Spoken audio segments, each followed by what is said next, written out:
Hello, everyone. It's so nice to see everyone here. We already have 40 some people on the line. Um, awesome. My name's Radhika. Thanks everyone for joining. I just finished another call and hopped onto here. So it's kind of funny hosting the call and being a little bit late, but thank you for your patience. We actually had 160 people register for this call today, you all. So I'm just going to give it maybe another minute for more people to join. While we're waiting, please feel free to drop your LinkedIn in the chat and let us know if you have any immediate questions.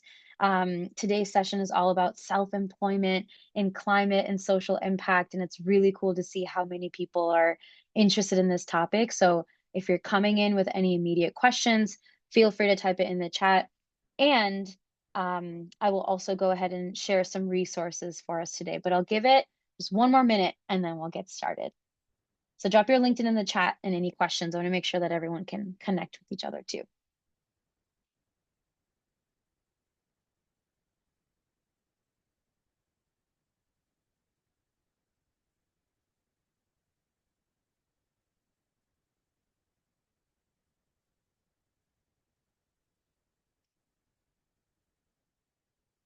Wonderful.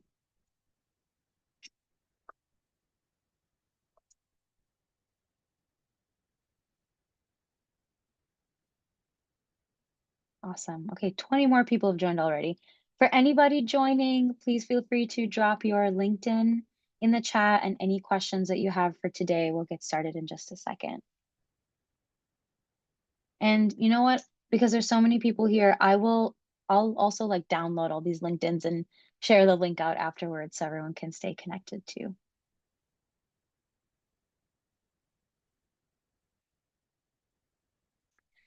All right, you know what? I think I'm gonna go ahead and get started for today, since we have such amazing speakers and incredible info to cover. So I'm just gonna share some slides that I have for us, and then we'll go ahead and get started. Ariel, I see your question. Is this conversation for potential founders and freelancers, or also for those of us getting started? It's for all of the above. Thank you so much for being here. All right, so can folks thumbs up if you can see the slides?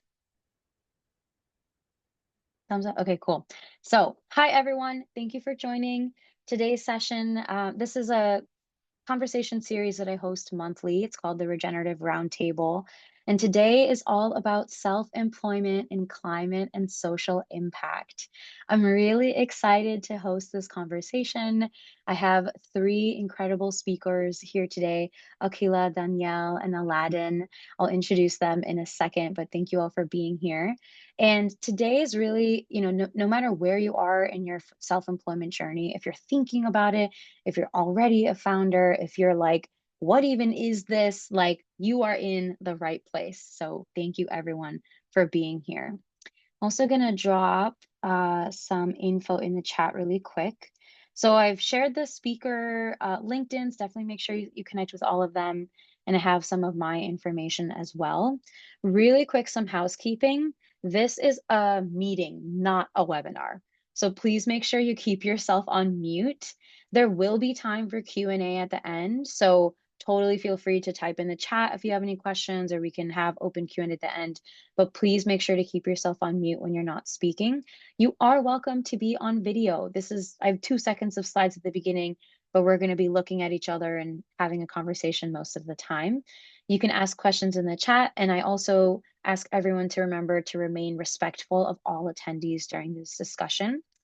My name's Radhika. I host these Regenerative Roundtable conversations. And the reason why I started this series was because I wanted there to be a place to have deep, meaningful, heart-centered conversations about climate work. So this session is all about speaking from the heart, building regenerative, lasting connections, empowering people to take actions, and really to help everyone uncover career paths for climate and social impact work.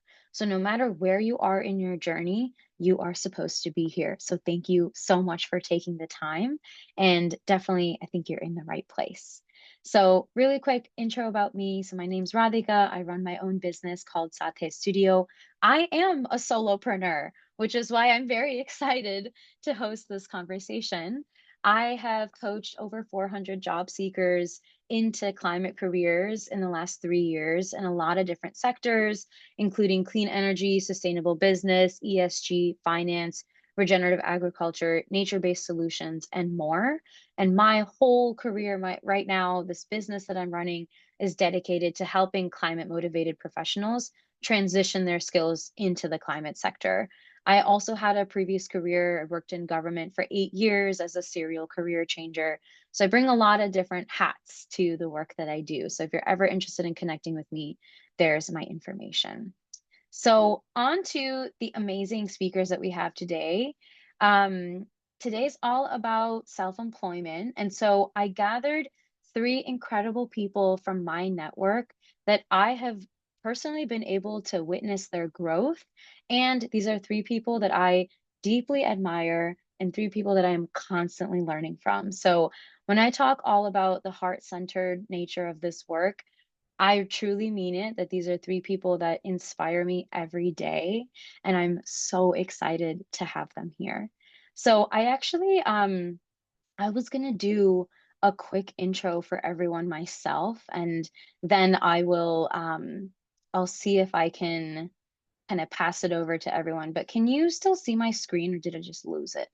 You can still see it. Okay, cool. So first off, I want to share. So Akila is the first person that I have here. I wanted to start with her because I've actually known Akila the longest. We both went through the Terra.do program, and I actually was her instructor in Terra, I think 3 years ago in 2022. And Akila is the co-founder and lead design strategist for an organization called What If Design. They're a creative studio for UX, app design, branding, and marketing strategy for startups and impact minded organizations. And it's been 3 years since I first met her. And since then, she started her company. She has like 16,000 followers on LinkedIn. Like, she's absolutely crushing it. And I'm sharing all this to say, like, I met her 3 years ago when she was still in school and doing her master's in design and doing really interesting work. So I want to share even the longevity of these relationships, as it's really beautiful to witness and see kind of the changes that each person goes through in their own journeys as well. The next person I'm so excited to introduce is Danielle. Thank you so much for being here as well. I also have known Danielle for a little bit, maybe like over a year, maybe a year or 2 years or so. And I also first got to know him because I was very inspired by his LinkedIn posts. Danielle's journey is really focused on being a relentless optimist, and really he helps empower individuals and organizations through their different journeys. He's worked with 20 organizations, including Google, Esri, World Resources Institute, and he's done a lot of work to help people in their climate career transitions as well. He was born in the Colombian Andes and raised from a low income background, and is a proud advocate for immigrants and the immigrant journey. And that is one of the most inspiring pieces of his posts on LinkedIn and his journey that really brought me to him. So I think all the stories that I'm going to share today, it's like the true authenticity of each of these speakers is what brought me to them and what helped us connect further as well. And then lastly, of course, is Aladdin. And Aladdin is let's see, I've also known Aladdin for maybe a year or so. And Aladdin is a full stack ghostwriter and business strategist that helps climate founders scale big ideas and reach more people online. He got his start in climate working for Greenpeace in 2004, spent time in academia, policy research, and corporate law. And part of his journey, similar to mine, is also experiencing burnout. And in part of that recovery, he started New Planet Digital, which is his kind of ghostwriting business strategy agency that he has now. And I found Aladdin also through LinkedIn, where he was commenting on other people's posts and adding really valuable thought and commentary to different climate founders and different journeys on LinkedIn. So that's what brought me to him. And since then, he's been someone that I've constantly learned with. And I'll also say, from like the solopreneur side of things, like one of his first like free offers is what got me to like talk to him as well. So we'll talk a little bit more about like business development and all that good stuff today. And even between the three of us, I'm like, I'm sure we have lots of tips and strategies. And I can say that it's already worked because it got me to talk to him too. And now he's here. So that's my intro for everyone. I'm going to stop sharing these slides and just kind of move into the conversation now. But I wanted to do, normally I let the speakers introduce themselves. I wanted to offer that intro because each person here, as a solopreneur, as a founder, they've had different tactics that allowed us to connect. And so today the conversation is all about how do you get started as a solopreneur? How do you market yourself? But I just really want to emphasize that all the things that we are going to talk about have almost already happened to enable us to engage and connect and for everyone to be here too. So we're sitting in that beautiful duality of what's to come and what's already happened as well. So I'm going to highlight the speakers really quick, but I think my first question to all of you, whoever wants to start, is, given the journeys I just shared, what made you start your own business? What led you to choose this path, and how's it been going ever since? So, Danielle, maybe I'll start with you. Yeah, thanks for the intro. Really kind, warm words. So I appreciate that. And I think I'm starting off with answering this question, and I could share like a super inspirational pitch for like why you should start your own business. But I'll be a bit more realistic as to why I started mine, which was I was moving to Europe for about a year and I needed a way for people to pay me. And so I set up an LLC, called it D Journeys, and that was it. I think I've been interested in entrepreneurship for a long time. In undergrad, I did some like Dyer Center entrepreneurship work, and I've always like been the person to be like short-term contracts to figure out like people's commercialization paths and whatnot.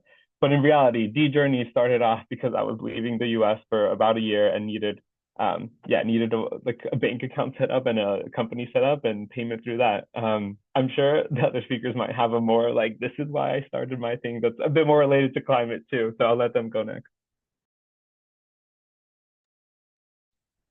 Akila, if you want to go. Yeah, I can go next. Honestly, I think it was just a very personal choice for me. I feel like I knew that I'm like a generalist and I wanted to do like multiple things at the same time. Um, and just again, just adding on to what Danielle said, about just being realistic. I felt like it was the logistically easiest thing to do at where I am in life. Like I knew I wanted to like do my own thing someday, but like in the point of where I am in life, like I don't have any dependence on me. I'm fairly flexible. I could just move to SF to start my own thing. I don't think I would be able to do that later on in life, as easily. So I was like, okay, this is the right time. And also, like you said, immigration was also a big thing. I knew that OPT is like when you first finish your master's, the first year is like the easiest time when you can actually do anything you want. And I think it just fit in logistically. And I was like, I can always, like, if I want, I could go back to a job, but I wanted to, I wanted to do like a design strategist role in climate, and it did not exist. So I was like, I'm going to just make my own job.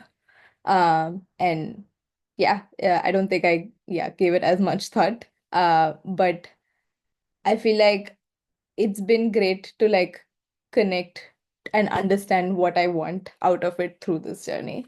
So, yeah. Beautiful. This is immediately so cool. I just love hearing other people's stories and perspectives, and it helps me kind of reflect on my own as well. So, Radhika, just again briefly, thanks for the warm, very kind intro and for bringing us all together. I guess like my motivations around entrepreneurship have shifted over time as my relationship with it has changed. Like Danielle, like I'd done freelance work here and there in the past over the years, but I think now I would say like I was freelancing, doing, odd jobs like odd research contracts and editing work and just, different things here and there, but I wasn't really an entrepreneur in the sense that I hadn't really like wrapped my head around what that meant, what that identity might meant, the like deep stack of skills that is kind of required, and just yeah, what it's all about. And so to the extent that there was like a precipitating moment for me, it was kind of 2020. I'd finished up law school and I'd finished up a very, very intense year at a big corporate law firm, it was kind of like uh almost like I didn't know how I got there. It was like what, if you go back to like when I started at Greenpeace, I would have like la literally laughed and been like, oh, I'll never be a lawyer. And then, you know, here I am, just another cliche. So anyway, I burnt out really horribly and wasn't hired back, and it was like really brutal. I was unhappy. My nervous system was shot. And I knew I wanted to get back kind of to my roots in climate and sustainability work. And I also was really kind of just traumatized by my whole experience and was desperately in pursuit of like autonomy and freedom. And so, like many first-time entrepreneurs, I thought, how hard can it be? I'm a smart, hardworking guy. I can learn stuff. I'm sure I could go out and do something, right? And so that was 2020. Turns out it was a little more complicated than I thought. And so the journey has been non-linear. I kept practicing law for a couple of years. I tried a few different things. I did a little bit of executive coaching. I've continued doing some like research and consulting stuff on the side here and there, but I haven't really worked to like build that out. And about a year ago, I decided to leave my corporate law practice for good, wound down a couple boards that I was on, and decided to just go all in on getting my own offer kind of really off the ground, really dialed in, and focus on building my own thing. So a mix of push and pull factors Yeah, over time. Yeah. beautiful. Thank you so much for sharing. And part of my journey too, I forgot I was gonna have a slide about like definitions, but something that's worth addressing too is like, we can call it entrepreneurship, which is one thing. I purposefully chose to name this called self-employment because I think oftentimes people are like, okay, entrepreneurship means I have to be a founder and I have to like do all this stuff and then eventually I'm gonna sell my company. Like, and I'm even one of those people that was like, that seems crazy. And like, I want to be an entrepreneur, but I don't know that that's the path that I want to go down. And honestly, I think it took me 2 years to find the word solopreneur, solo entrepreneur. And once I found that, so many more things clicked for me of like, yes, I'm an entrepreneur, but I'm not trying to scale and sell my business and have an exit. Like, that's not the path I'm going down. And ever since I found the word solopreneur or solo entrepreneur, it really helped me realize that there are so many other people doing this. There's so many other people that maybe they're like a one-stop shop for like a consulting business, or maybe they do fractional C-suite, like COO type work. And so those are the other words I wanted to mention here of for anyone that's considering self-employment, like there are a lot of different pathways to it. In Akila's case, she's a co-founder of a startup, right? Like that's one path. And Danielle has kind of gone in and out of consulting and maybe coaching, and Aladdin's work has also taken him in and out of a lot of different things. And that can look like any different shape or form for people. So the second question I want to ask you all is how did you kind of find or settle on the intersection of the work that you wanted to do? So maybe like the specialization of your work, right? Akila, you're at design and climate. Aladdin, you're at marketing and climate. Like how did you find that intersection or and choose the specialization? Aladdin, maybe I'll go to you first. Sure. Yeah. I mean, I think I fell into marketing because I was bad at marketing, Like I kind of I'd been um I'd been working as a corporate lawyer and I saw, how much how poorly many lawyers market, partly because of regulation, but there's just certain business skills that are lacking among a lot of lawyers who are like very overskilled in certain professional areas and then, underskilled in others. And so there were some frustrations there for me while I was still in private practice. And then as I was sort of dabbling in executive coaching, sort of since 2022 or 2023, something like that, and realizing like, okay, it's one thing to be skilled in the service that I want to deliver, right? Skilled as a lawyer, skilled as a designer, skilled as a coach. It's something entirely extras, different to be skilled at business, at understanding how to articulate an offer, how to find people who need it, how to sell it to them, right? How to build an email list, all of these types of things.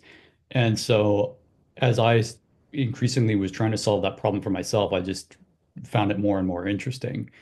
And in doing that as well, I was involved with an organization called Impact Zero, which is a nonprofit based in Toronto that works to build capacity in circular economy and help scale up circular sort of early stage circular economy startups, particularly folks from communities and backgrounds that might not otherwise have the opportunity to do so. And so in working with really early stage founders, as I was on my own journey, learning some of this stuff, I was realizing like, oh wow, everybody's struggling with this. Lots of people need help, and I'm able to help people even just like a few steps behind me, and offer so much value and help them get further faster. So yeah, so I just kind of started nerding out on marketing stuff and enjoying it.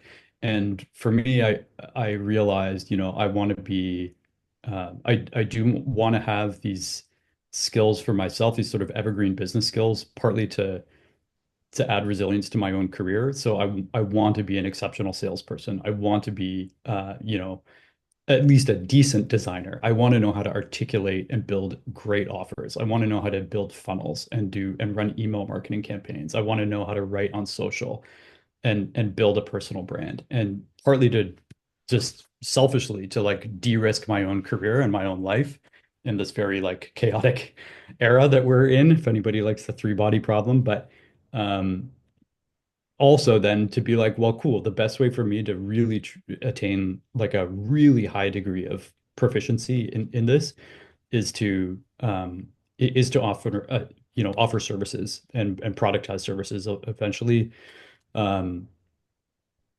related to these skills that I want to acquire myself so that I can just get so many reps in. So that's kind of how I got into it. And like people need help with marketing, right? If we're going to bring big ideas to market, we're going to get the solutions off the ground that we need rolled out. Like it's all about marketing and influence Mhm. and education. And so it's very mission aligned for me that way too. Totally. Danielle, how about you, especially since you've kind of been consulting and coaching and like and with D Journeys, which is this program you just started to like, how did you kind of choose your area?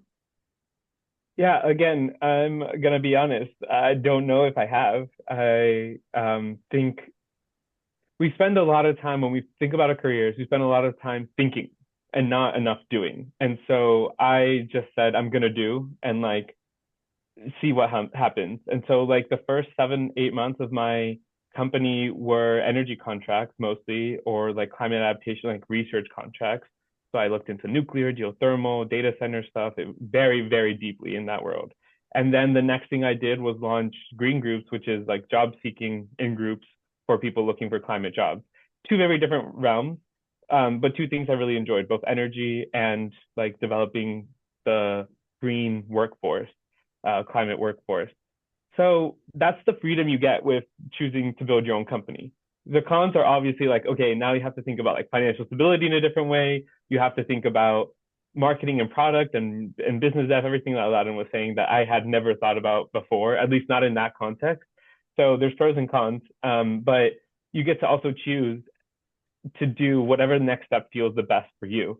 And no company is telling you like you can't do that. It's like, well, it's my choice. Like either you do it or you don't, but like it's my choice in the end. Um, so yeah, I think that's how I got to where I am today. But there's no one singular path, or there hasn't been one singular path for me in my business. And if I had like this great idea where I'm like inventing the newest type of whatever, then maybe like I would just focus on that and just like really sell that, commercialize that. But that's not where I'm at. I'm like right now in this moment of my career, I'm more of exploring different things, and the best way I could see to do that was to start my own company. Yeah, absolutely. Akila, how about you? Do you remember, Radhika, we did the climate ikigai exercise? Yeah. Uh, I think it's what you love to do, what pays the bills, what's mission aligned or like long term, that sort of a thing. Um, and I think climate was definitely important for me, just because as a person, I feel like I'm questioning what I'm doing every day. If like my background is in architecture, so I was working on like LEED Platinum buildings and green urban design before.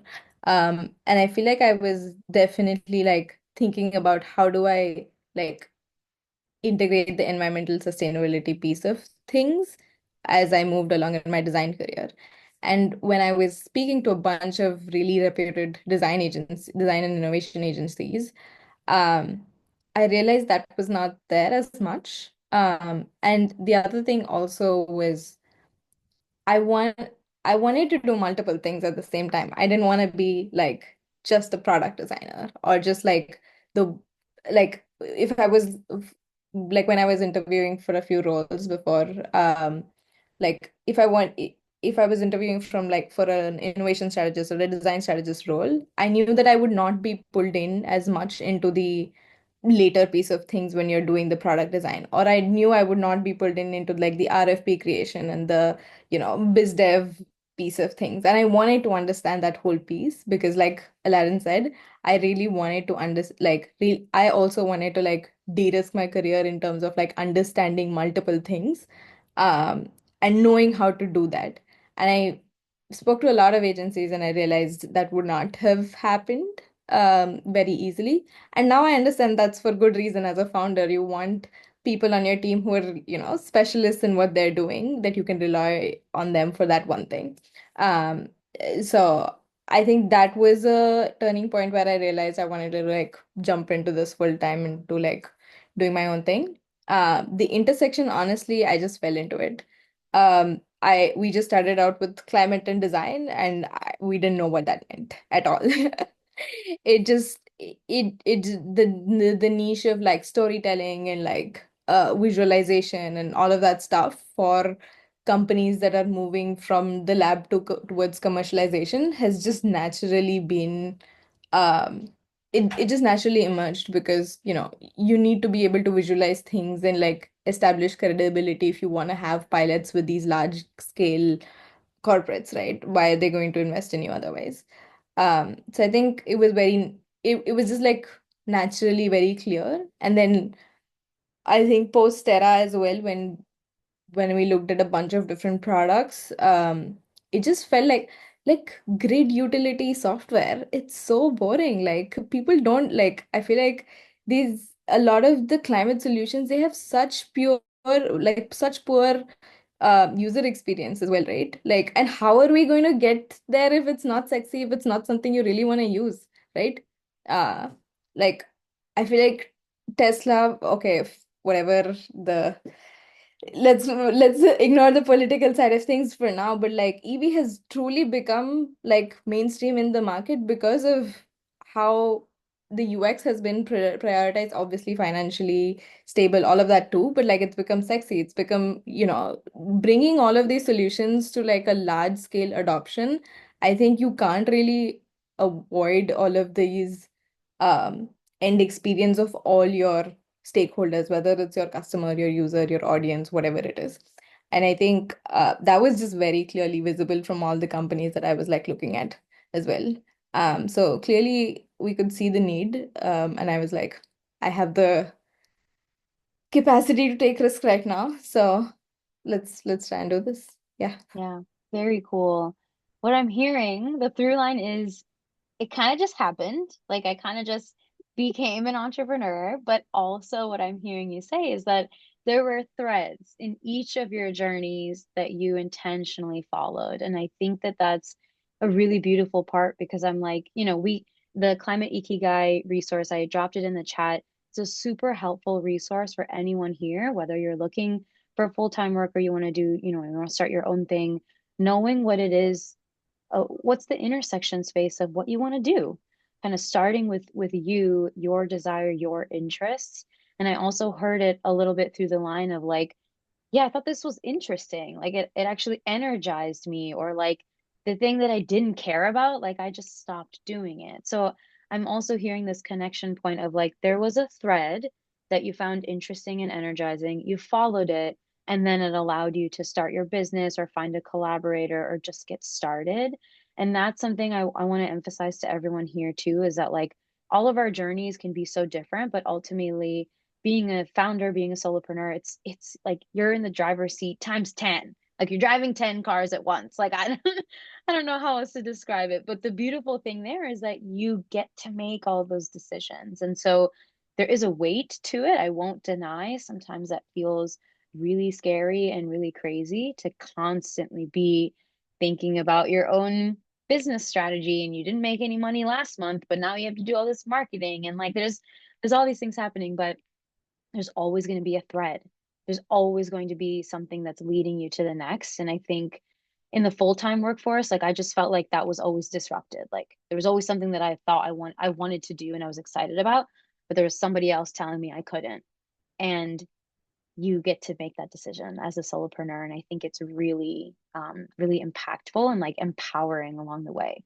So another question I have for you all. So we talked about what led you down this path and even picking your niche. How did you decide your services? Of all the different things that you could do, especially speaking to any generalists in the room, which I feel like all of us could maybe fit into the generalist mindset. But, especially if you have so many skills, you can do anything in your business.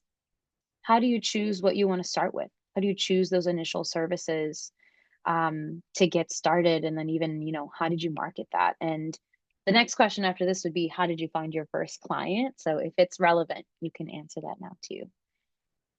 I can go first on this one just because, like I said, I'm still winging it, and I even in the green groups too. Like I think the first thing I said to everyone in our first all hands was like, "This is an experiment. Like you're signing up for something that is literally a work in progress, and I want to be upfront that that's where I'm at with this." And so I think I don't think I actually have it defined, and for me that's okay right now. I wouldn't say everyone in the same, like not everyone has the opportunity to like not need to have a service or product defined before they start their business. I was just lucky that my first client, going into that second question, kind of gave me runway for about 6 or 7 months of a contract. And so I found that client because I was just about to graduate from my master's degree. I walked into a professor's office who I had worked with for about 2 years, like the entirety of my master's degree. And I just kind of started venting. I was like, hey, I'm applying to these jobs. I'm getting to the final rounds, have some offers, but it does not feel like what I want to be doing. It's just like not what I came to grad school for. They're all in different places I don't want to be. I'm thinking like all literally it was venting. And towards the middle of the conversation, I felt it change a little bit where he started asking like, okay, what is it that you actually want to do? What's the next piece of your career? And I started talking about energy, wanting to move to Europe, all these different things. And I didn't know it at the time, but he had an opportunity where he was working with EIT, the Ellison Institute of Technology, in the UK, and had just got hired like 2 weeks before to do some of that part-time work.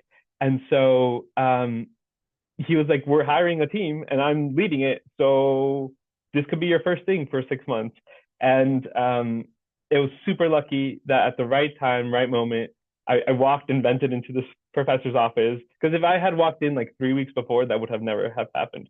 And I think what I learned from that is, yes, you have to be lucky. And, I did go to this master's program, all this stuff, but showing vulnerability to others can help open doors. And that is not easy for me to do as a person. Like I don't walk into a room and say like, here's all of my pain and suffering, I'll take it. Like that is not what I do.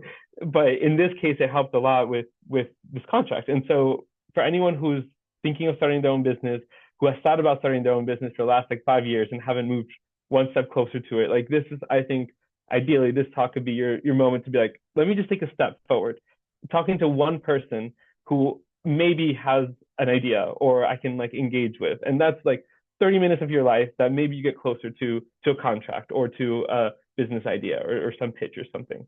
So I was very lucky in that first client. And then afterwards, it was a lot of LinkedIn marketing and just like posting, posting, posting. So you have to do a bit of both. I can go next. My first contact was also, I mean, yeah, it was an inbound from LinkedIn. But they had found me through Work on Climate, which is like another Slack group. Um, I honestly don't know how they made that jump or like that thread and like found me because I was on Work on Climate for probably more like a year and a half before then. Great. Like I've never received um like I had never received an inbound like that before. And maybe that was just a step of me just like optimizing my profile in such a way that it moves from like, hey, like this is what I'm offering, or like what uh this is the kind of space that I work in, sort of thing. And our offer was based off of the call that we had with them. So like they wanted like an entire rebrand website. They're still a client, like 18 months later. But they basically just needed someone for like communication stuff. Um, and I think they spoke to like a lot of different agencies before us. And we just put together something custom for them versus they had received a lot of things that was like, hey, this is this one package, or like it didn't feel as collaborative to them. So I had like two calls with them and then kind of like try to be like, hey, would this work, would this not? And that was just like how we created the first thing in terms of like what they needed, because it wasn't like a fixed scope. It was like one time. It wasn't a one-time thing as well. Um, so that's how we made like the first offer, and yeah, got reached out as well. Yeah. LinkedIn is such an interesting common thread for all of us, I feel like as well. I'm curious to see if we end up pulling on that more here if we have time. But for me, like broadly how I started thinking about services and entrepreneur, like if I go back to that very dark period in 2020, I started asking myself, I think, a lot of the types of questions that you help ask your clients, Radhika, in terms of, like I'd poured so much into this job, and then I was left kind of like a husk of myself, abandoned on the side of the road, trying to put myself back together. I was like, okay, I don't want to go through that again. What do I actually like doing? Right? What tasks do I enjoy? And I was like, well, I like writing. I really like talking to people. I really like talking to like smart, interesting people about, interesting, important ideas. And so I started pulling on that thread a little bit. And then that got me writing more. That got me, into the sort of executive coaching space. I ended up practicing law for a bit. But then in that context, I was working with a lot of founders, executives, entrepreneurs, and seeing different business problems. And so then again, I kind of got doubled down on this. Oh, I'm interested in this business stuff. And one of my favorite coaching clients that I had, when I sort of looked back to narrow down again, I was like, oh, it was this person who came to me um, for help launching her next business, and we articulated her offer and figured out how to position it, and I was like, I really enjoyed that, so maybe I should be doing that more. And then sort of last year, early 2024, um, I was just honestly, I picked up a book by a guy named Nicholas Cole called The Art and Business of Ghostwriting. And if anybody's been in their ecosystem, Nicholas Cole and Dickie Bush, they do a lot of um, great content and education around digital writing and marketing and digital entrepreneurship. I've been in their ecosystem since 2023, and And so I really resonated with the opportunity that Cole describes in that book, and just the reality that like in 2025, everybody needs help with content. Everybody knows that if they could like wave a magic wand and they suddenly had like way more content today, probably a whole bunch of parts of their life and business would be easier. And specifically, things like founder-led marketing for founders, and email marketing for people to, basically you got to get attention. You need a way to capture that attention so that you can build an email list, and then you need a way to like market, nurture them, build trust and authority, and sell to them on autopilot. And so realizing that there's like just an enormous opportunity there um, to help um, to help fill that need, and particularly if I could stack a bunch of skills sort of adjacently around it related to, so I'm not just writing, I'm not just like tapping keys and creating words, right? But I'm designing funnels, I'm packaging offers, I'm articulating value, I'm, bringing this sort of consulting role as well. That there could be something compelling there. And then briefly, just in terms of how I found clients, like most of my stuff has been inbound as well from LinkedIn. That was true with coaching, and that's been true with the ghostwriting. And it's only in the last couple of months that I've started um, pulling on the outbound lever and really trying to build that skill and put in those reps for myself. And it's immediately, I'm like, oh, well, yeah, obviously I should have been doing this earlier because it's very, effective once you kind of figure out how to do it. So, Yeah, super helpful. And the common thread that I'm hearing there too is like a little bit of, I didn't know. I didn't know exactly what work I want to be doing, but I knew what I enjoyed doing and I had some idea of a problem.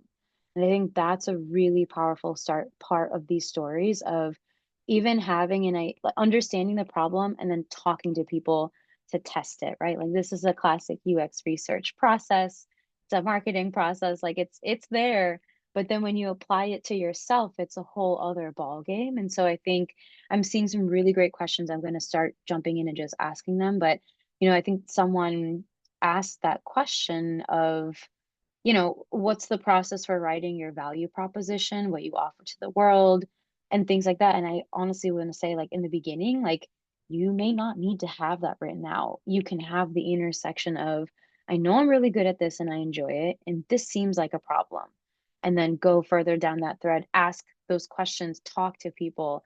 And the more that you talk to people about that problem, those people could become your clients, or they can help test your assumption to say, oh, actually, that isn't the problem that I thought. And so I think that's the thread that I'm hearing is like positioning yourself as a problem solver, not necessarily, this is my service, this is my package, this is what I can do for you, but actually, hey, I see that you have a problem. Have you thought about doing this? And like that positioning is possibly more powerful than like a value proposition, especially in the beginning, is that's kind of something that I'm hearing.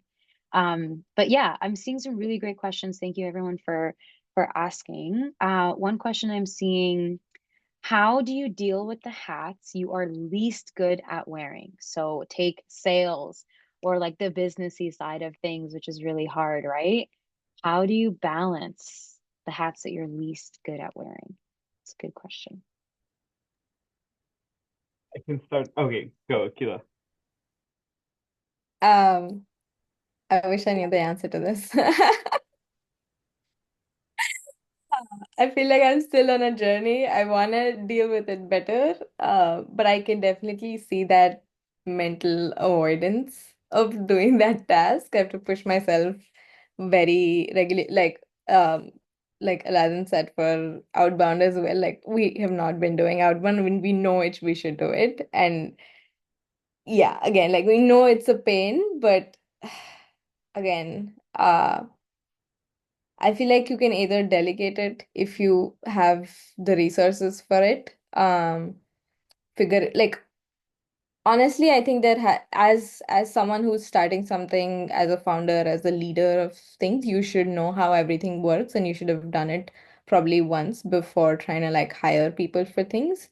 But I think try to find like an accountability partner for that particular thing. It's like going to the gym, right? Like I hate going to the gym, but like if I have to give, I don't know, $10 to someone every time I'm skipping, I'll probably go. Um, so I think it's just that habit creation piece of things. And honestly, if you caught me like 2 years ago, I would have been like LinkedIn posting. Who?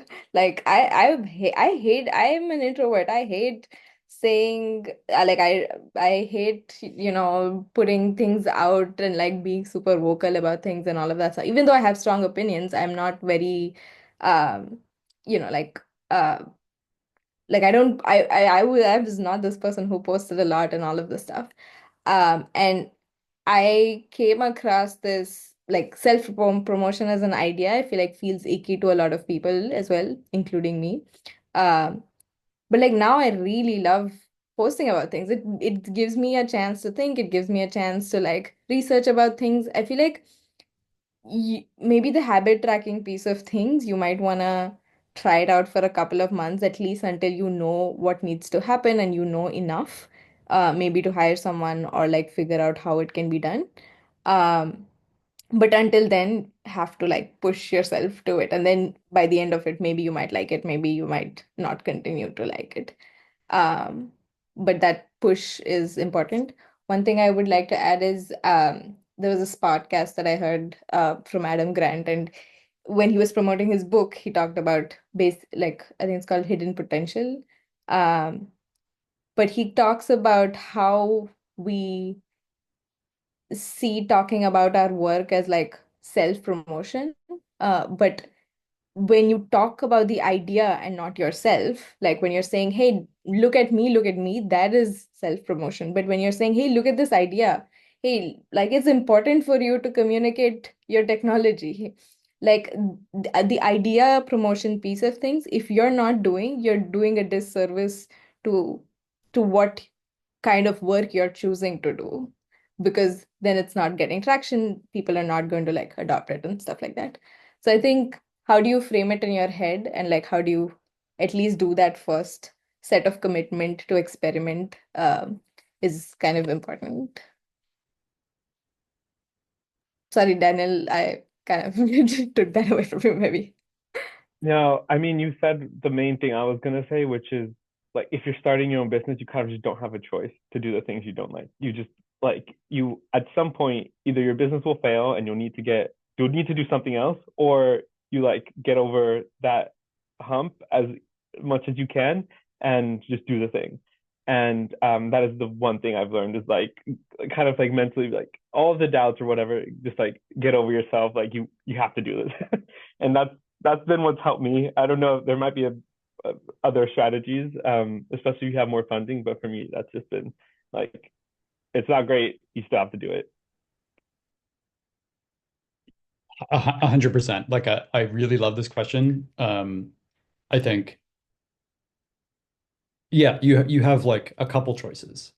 You can figure out how to do things yourself, right? Like recognize that everything is a skill. And so if something is uncomfortable, if if it's just a lack of skill and reps. And it's not because like anything about my identity, anything about like I'm just inherently not good at this. It's just I haven't had the opportunity to acquire this skill, or often like a set of interconnected skills that are nested under some bigger topic. Like the sales is like a whole bunch of different skills, right? Marketing is like a whole bunch of different skills. So option one, just be like, okay, I have a bunch of skill deficiencies, and so I need to go out there and kind of start solving for them in order of most importance based on like whatever the next proximate bottleneck is that I'm facing, whatever is immediately next in my way that by overcoming it is going to have the biggest impact, solve for that next, which is itself like a skill to learn, like learning to think strategically about what's going on in your own life and your own business and be able to find those bottlenecks. Um, Option two, hire somebody, right? Not an option for lots of people starting out, and but a totally valid option if you have the means, right? It's just then you're going to be dependent on always hiring somebody to fill that unless you want to acquire the skill later. Option three, partner with somebody who has skills that you don't. And option four, as Danielle kind of alluded to, is just like don't get better and just struggle and stagnate, right? Like for me, like I try to remind myself that as uncomfortable as like X, Y, and Z things are, there's things that I hate doing, there's things that I avoid. It's not like I have this all figured out. I certainly do not. But like I'd rather the discomfort of those things than the discomfort that I had working 100 hours in 7 days in an office in the sky and going home in a cab at 4 in the morning, being like, what am I doing? So that just trying to keep in mind like what am I doing? And relatedly, I'll stop rambling in 1 second, but like one of the things that I've um come to with all of this is that for me, entrepreneurship, like building my own business, has become this incredible vehicle for personal growth. Because I'm just pulling up something that I wrote before so I can articulate it as well as I think I did before. Um, Business fundamentally is about solving problems and delivering benefits, right? And so there's kind of like multiple layers that you can think about this. We solve problems for our customers by delivering a solution to a problem that they have in exchange for money. We also have to grow our own business. And the way that we do that is by solving system and design problems within our own business. And in order to solve, and we do that so that we can deliver more value to more customers, so we can help more people more effectively, right? And in order to solve those system and design problems in our own business, we have to solve problems in our own mindset and in our heart and in our identity and in our emotional wounds and in our skill set. And so this is where entrepreneurship can become this really profound vehicle for personal growth and development. Because, and I wrote this kind of like sort of emo LinkedIn post about it a while ago, but I'll drop it in here in case it resonates with anybody. You have to constantly keep confronting that edge of your own competency where it's like really uncomfortable because nobody likes doing things that they're bad at. Everybody loves doing things that they're great at, right? Nobody likes feeling bad at something.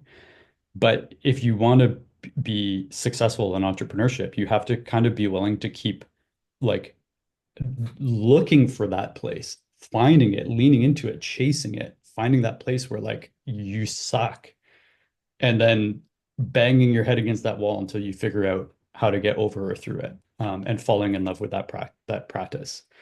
But if you can do that, what you're really falling in love with is this opportunity to develop yourself and grow so that you can be of more and better service to others, which is, I think, kind of cool.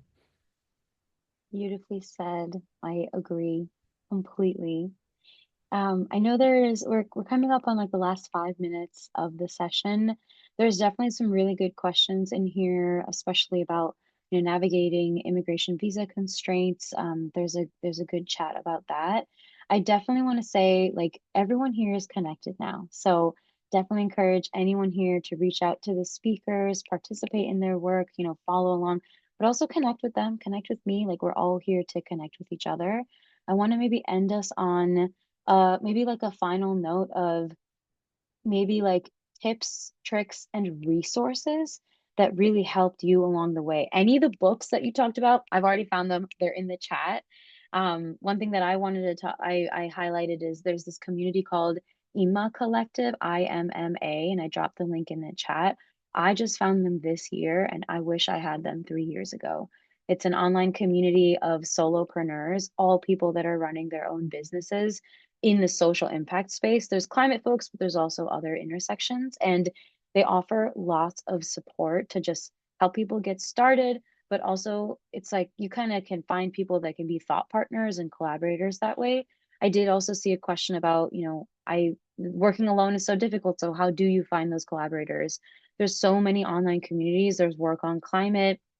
Um, there's like D journeys that Danielle is running as well. There's climate based, there's Terra.do, like they have their programs, but they also have online communities. I'll type up a list and share it that way as well. But I'll say for me in my journey, the biggest thing for me developing my business has been participating in the communities that are experiencing the problems that I am trying to help solve. I work with job seekers all the time, so I'm where all the job seekers are. And it's been the best funnel for me to also authentically engage with people and offer free resources wherever I can. So that's been really helpful to me.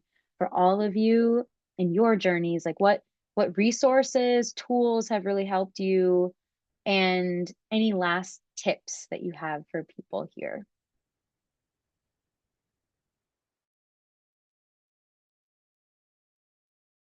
Okay, I'll jump in quickly. So, like a tip or a strategy is to think about building like a personal board. I've heard people describe it as. So, if you think about, okay, what are the things that I need to learn? What are some of these skills, right? And particularly the next proximate things. You can only really learn so many things at once. And I really appreciate this idea. Again, this is like Nicholas Cole and Dickie Bush's framing, but of you want just in time learning instead of just in case learning. It's very easy to get distracted with like, oh, that's interesting, or maybe I should learn that. And at the beginning, it's really hard to know because you really don't know what you don't know. And so you don't know what you need to learn next. It's hard to sort of judge and evaluate what's important, what's high quality information, what's not, who's just trying to sell me something that I don't really need. There's a lot of people who'll try to sell you like tactics, but you really just need to learn strategy. And what I mean by that is like, you don't need to figure out whether like how to build the latest like quiz funnel thing, but you do need to learn about offer creation, right? And so the personal board idea is find like a handful of people who are creating content who are around the skills and things that you need to learn and follow them and like unfollow other stuff that's distracting to you. Like just really and go deep into their ecosystem, consume all of their free stuff, and end up try to apply it and like yeah, you can't like you can't learn to ride a bike by reading books about riding bicycles. You have to get on the bike. So like put things into practice ASAP, and the more like messy, brutal experiments you can make faster, the more progress you'll make. And then very quickly, like in terms of resources that have helped me, I will preface this by saying that there is a lot of like really cringy marketing bro stuff in here that I'm about to like share with you.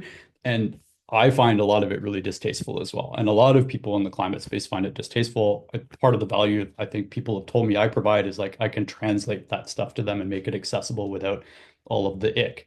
But if you want to go to the source, just know that you're going to run into some really like stuff, cringy like just a lot of like fitness and weight loss and like those kind of examples that are really trite and just, but if you can look past that, some of the underlying principles I found very, very helpful. In particular, Alex and Layla Hormozy, I think, put out tremendous education. I think some people don't like them, which is completely valid as well. But if you go to their website, acquisition.com, they have free trainings on offer creation and lead generation, a series of videos. If you carve out a couple afternoons to work your way through those, you will level up your level of education on how to think about putting an offer together and attracting attention. Again, if you can look past some of the examples they use. And Layla is an incredible operator. Their podcasts are tremendous, like really, really great education. And then another classic, again, mega cringe, but really helpful to understand how the game works and is played of digital marketing. Russell Brunson has a book called .com Secrets and another called Expert Secrets. And if you read these, you'll be like, oh, I see how all of these people have been trying to sell me stuff. And it's not just for like people selling potato guns on the internet. Like it's any industry, any niche, service industries, professional services, you name it, will be using and can make use of these tactics and strategies, and so and including storytelling frameworks. So if you're like, what is a funnel and what do offers mean and what are leads? Like these are kind of foundational texts in the space from the last, 10 years or something, and they're worth taking a look at. Amazing. Thank you. I know we're at time, but Danielle, Akila would love to hear your resources and final notes too. Yeah, most important thing, like I've read a lot of books, I've done all of that, and it's just like you could spend so many hours doing that. You have to actually do the thing. And like, I don't tell me how many books you've read. Tell me what you're building and how you're building it and where you're struggling with that. And I used to not be that person until 1 year ago. I really was always like, I just need to know more. I just need to read more. And then I'm like, wait, like, how do I send? Yeah. So just do the thing is like the number one thing. Do it, fail, then do it again, then fail again, and then just keep doing that until you figure something else out. Um, for resources, so I made a decision late last week I've been doing some webinar, or I'm going to do some webinars with my green groups. There's like 50 people, 40 people in the green groups. And I decided to open up the webinar part to everyone. And so I'll post about this on LinkedIn tomorrow. But there's 3 webinars in April. One is immigration, which I know some of you joined in to talk about some immigration stuff. And so that's definitely going to be 100% only immigration, immigration and climate. So H1Bs, EB2 NAWs. I mean, I could throw a list of acronyms. And then the other 2, one is going to be LinkedIn networking. And then the other is going to be about how I literally got every climate job I've had. So like it's going to be a slide of like, I worked at WRI. What did I do? Like, did I apply online? Did I get a referral? Did I blah, blah, blah. The next slide, I worked at Google. What did I do? Like, so it's just going to be me telling you what I've done in my life, which I think people have just been asking for. So hopefully that's helpful. You'll see a LinkedIn post about it tomorrow. Akila. Yep. Again, same echo. Do it. Don't listen to the podcast and as much as you should be doing things. I would say one thing that I need to like remind myself is to like prioritize progress over perfection. As a designer, you're like focusing on the details as much. But as a founder, if you need to exist, you want to like take the step 1, take the step 5, whatever. And another thing that's helpful if someone's like, has started off and wants to deal with the roller coaster ride of all of this, I would say like have a testimonial page / like even like an internal notes of like internal doc with screenshots of every time a client or every time someone says, hey, this is great. Because like whenever you're like, if you're self-doubting yourself, if you're like questioning why am I doing this, it's a good thing to look back to. Resources wise, I am actually putting together like a few free resources and I might share them in the next couple of days for like pitch deck strategy, just like again, speaking to whom you're speaking to and not necessarily what you want to say, stuff like that. But yeah, that's all I had. Thank you. Thank you all. And just to let everyone know too, I'm going to put together all the links that were shared in the chat and you'll get all of them in the email too. So any of the books, anything that we're putting in the chat, I'm going to compile and put together. So I know we're at time, but I really just want to say thank you so much, Danielle, Akila, Aladdin. Thank you so much for sharing your insights. I feel like this is exactly what I was hoping for. The like depth, like the reality of like, I didn't know what I was doing and I still kind of don't, but here we are, right? So it's this like beautiful reality that we can create ourselves. And so thank you so much for sharing your wisdom. Thank you everyone for being here. And I really, really encourage everyone to stay connected. I already saw it happening in the chat. Oh, hey, I need help with this. I need help with that. And people are connecting. So that's why we do what we do. Thank you so much, everyone, for being here. You'll get the recording as well, as well as some resources. And please stay connected. I look forward to supporting everyone in your future journeys as well, and maybe see you at a future event too. Thanks so much, everyone. Take care. Thank you. Thanks so much. Thank you so much. Thank you. Have a great day. Have a good one. Thanks, everyone. Thank you. Thank you. Thank you.